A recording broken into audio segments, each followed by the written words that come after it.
頭先咧都問過呢度啲職員啦，咁佢嗰個職員喺度剪緊嗰啲 ramping rose 嘅，咁我都問到佢一啲問題，我就話ramping rose 嗰啲可能打交叉啲枝咧，咁你哋會唔會剪啊？但因為其實我眼見就 ramping 嗰啲爬藤嗰啲玫瑰，多數佢哋都一定交叉晒啲枝嘅喎，咁究竟剪定唔剪呢？咁樣，跟住佢答我就係、其實都唔需要點剪，但係呢，如果係嗰啲嗰啲半地再嗰啲玫瑰呢，即係嗰啲sharp 嗰啲 roses 呢，就需要交叉枝就要剪啦。點解呢？佢就話因為驚佢哋啲枝與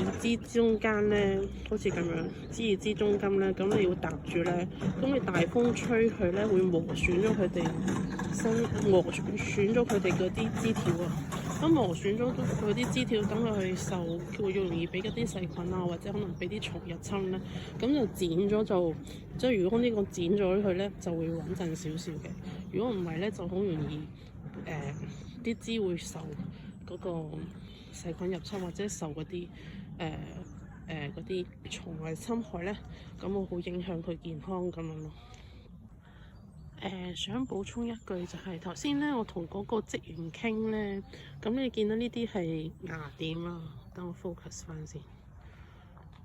你見呢啲芽點啊嘛？咁佢話 ramping 啊 camping 啲 rose 點樣去剪咧？咁佢就話盡量保呢啲側枝啦，呢條側枝啦，保留4個芽點。4個芽點之後，你呢度睇幾多枝？1個、2個、3個芽點，即係4個芽點之上咧就剪咗佢。咁啊，因為4個芽點之上嗰啲咧，咁佢就會開花嘅。咁啊，以呢種準則去剪嗰啲爬藤玫瑰嗰啲咯。咁 ramping 因為佢個高度係比較大啲嘅玫瑰，咁可能可以我哋跟呢個方法去剪。咁啊，要睇翻我都因為我英文差啲，咁我唔知係咪淨係 ramping 保留4個芽點咯，定係但係camping rose 咧，可能就我另外喺聽日本嗰啲 YouTuber 就講保留2個芽點咯。咁大家可以自己去嘗試下。我覺得有時種玫瑰都係多啲錯唔緊要嘅，因為你知道整錯咗之後呢，咁你就會有經驗呢，就會反省翻嚟再種好啲咯。所以你可以當實驗性質，我自己會當實驗性質咯，即係嘗試咗先，再觀察。如果覺得佢唔 OK，跟住再改良，再試第二啲方法咯。而家我睇咧呢棵咧應該係剪完，佢哋大剪完㗎啦，大家可以睇下佢哋大剪完嘅狀態。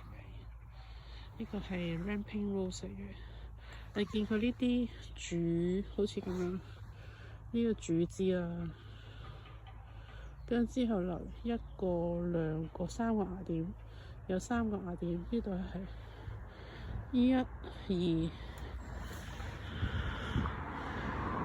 3個芽點，呢度係1、2、2個芽點，即係佢哋會咁樣剪咯。一截突主枝啦，跟住側枝留2個芽點至4個芽點。呢個留咗1、2、3、4個4個細枝嗱，佢細嗱主枝啦，有啲側枝啦，側枝留咗2個芽點咯。佢呢度係佢咁樣剪法咯，可以睇下。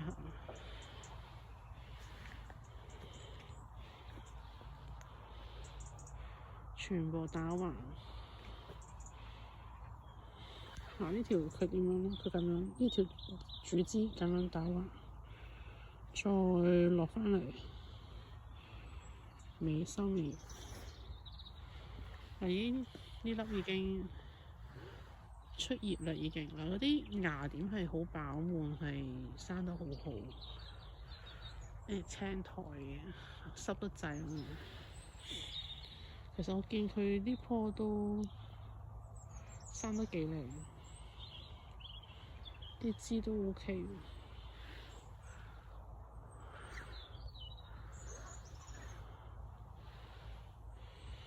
玫瑰係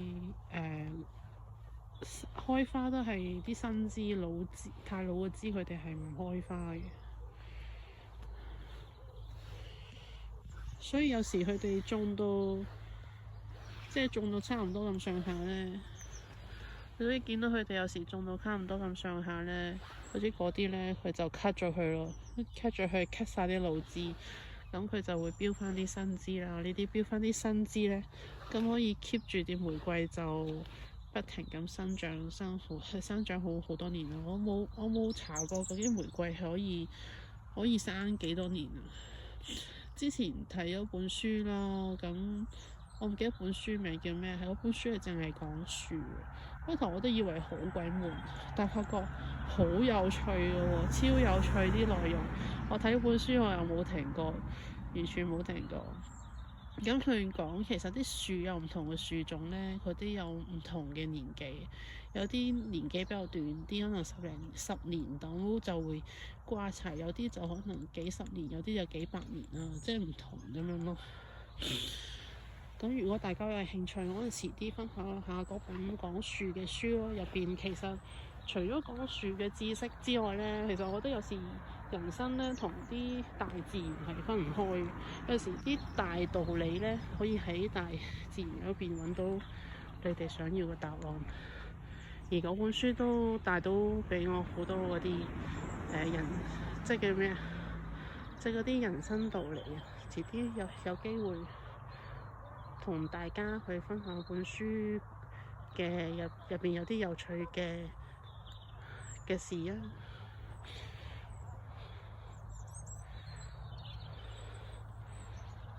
我睇下先。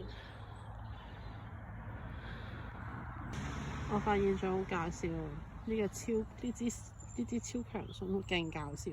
大家睇到有咩得意搞笑嘢？佢打直生啦，跟住喺呢支度轉咗個彎再上嚟，係避開咗呢碌最粗嘅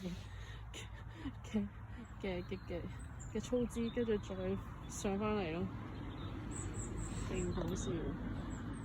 我唔知係咪之前人為可能啲園丁幫佢點樣去咬到佢咁嘅 S 型咯，但係幾搞笑咯，所以大家睇下，佢係完全好完美咁避開咗呢碌粗枝，跟住上到呢度。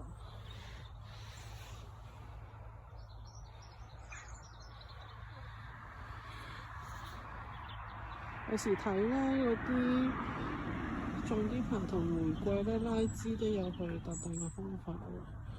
咁我而家都研究緊，學習緊。你見佢呢支咁樣兜喺呢度，跟住再向下兜翻上嚟，咁都得喎。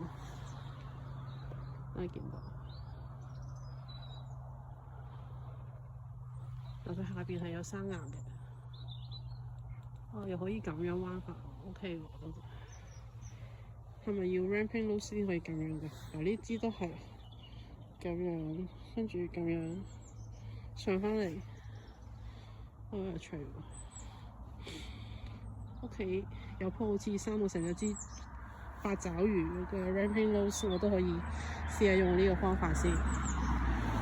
所以有時喺呢啲淡季，等啲玫瑰甩到光脫脫過嚟睇嗰啲玫瑰種成點，啲garden centre點樣種成點就好重要，反而學得更加多。你睇佢花時其實冇乜嘢睇嘅都，睇花靚咯，但係真正想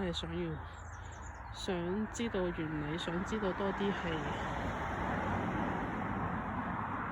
就係呢種情況，就係光脫脫俾你乜都睇晒，咁你就知道略略會可以吸收多啲知識，你就唔使咁惆悵啦。